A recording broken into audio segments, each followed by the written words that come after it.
Welcome back, eccentric engineers. I am absolutely thrilled to have you here for another Forge College Explainer. So in our previous lesson, Designing an Execution Strategy, we basically laid out the static blueprints for our decentralized applications. Well, today we're playing mad scientist and actually breathing life into them. We are taking those flat schematics and turning them into a working, indestructible, automated vault in our lesson on developing comprehensive contract functions. Today's patent-style schematic is essentially our survival guide for building the precise doors and chutes where the money goes in and out, making sure our vault never, accidentally hands out cash twice. We've got a pretty packed agenda today. First, routing the ether. Second, atomic state updates. Third, safe outgoing transfers. Fourth, we'll look at a crowd fund flow in practice. And finally, our key takeaways. All right, let's jump right into Section 1, routing the ether. So one of the most elegant features of Solidity is the payable modifier. It's brilliant in its simplicity because if you don't explicitly mark a function as payable, the Ethereum virtual machine basically acts like a highly aggressive bouncer and just flat out rejects the ether. It's this built-in safety mechanism that ensures your users don't accidentally send their life savings to a function that was only meant to, say, update a text string. Think of this dark green and orange blueprint as your master engineering table for all your ether handlers. You're going to want to use standard payable functions for deliberate actions, like depositing into a campaign. But what if someone just blindly throws ether at your contract address? Well, that's where receive comes in to catch those empty call data transfers. And fallback? That's your ultimate safety net for unmatched data. This layout also gives us a hint at how we let money out, which we'll dissect in just a bit. Moving right along to Section 2, Atomic State Updates. Okay, this sequence right here, this is the absolute golden rule of smart contracts. CEI. Checks, effects, interactions.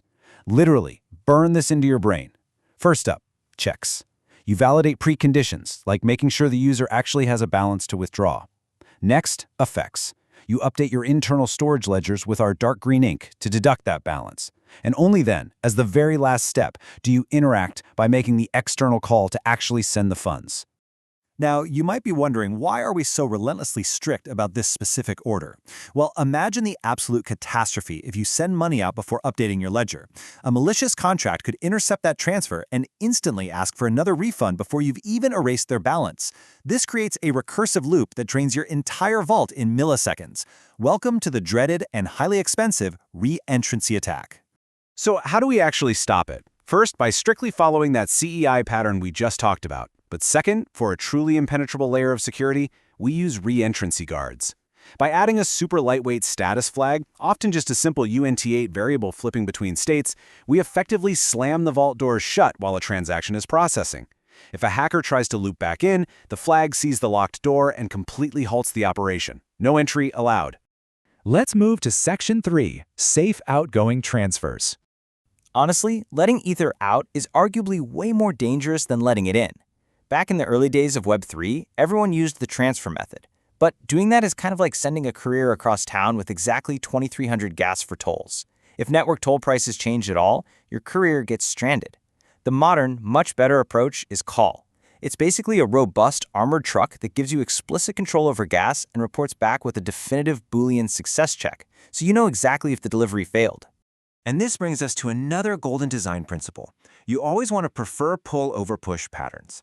I know, it's super tempting to write a function that just automatically pushes payouts to everyone when a campaign ends. But here's the catch. If just one malicious contributor forces their contract to reject incoming funds, your automated loop hits a wall, reverts the whole transaction, and literally nobody gets paid. Instead, update the ledgers internally and make users pull their funds individually. It's so much safer. All right, Section 4, a crowd fund flow in practice. Let's actually wire our indestructible vault into the crowdfund campaign mapping we built back in Lesson 2. Core functions like contribute, claim refund, and owner withdraw absolutely must honor our strict execution rules.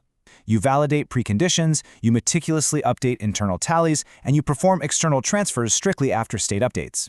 Doing this guarantees your campaign's total raised metric always perfectly matches the physical ether inside the vault. Let's trace a standard user contribution.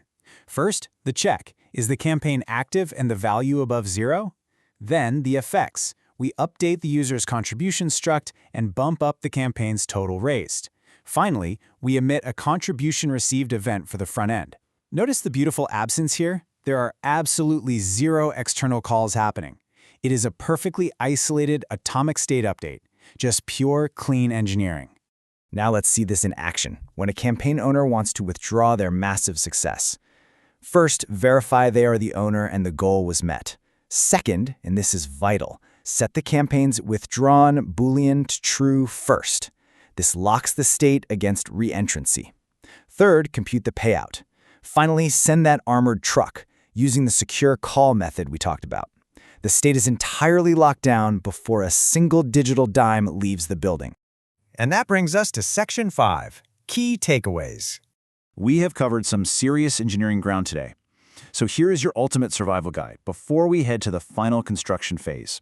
Stick religiously to checks, effects, interactions. It is your ultimate shield. Make sure you use robust call-pull patterns instead of brittle legacy transfers to keep control firmly in your hands. And always align your function behavior directly with your storage layout. Update those ledgers before you ever talk to the outside world. In our very next blueprint, Capstone Build and Integration, we are going to take absolutely everything we've built so far, wire up some strict access controls, and run a violently aggressive suite of automated tests. We're going to mathematically prove our engineering holds up under pressure.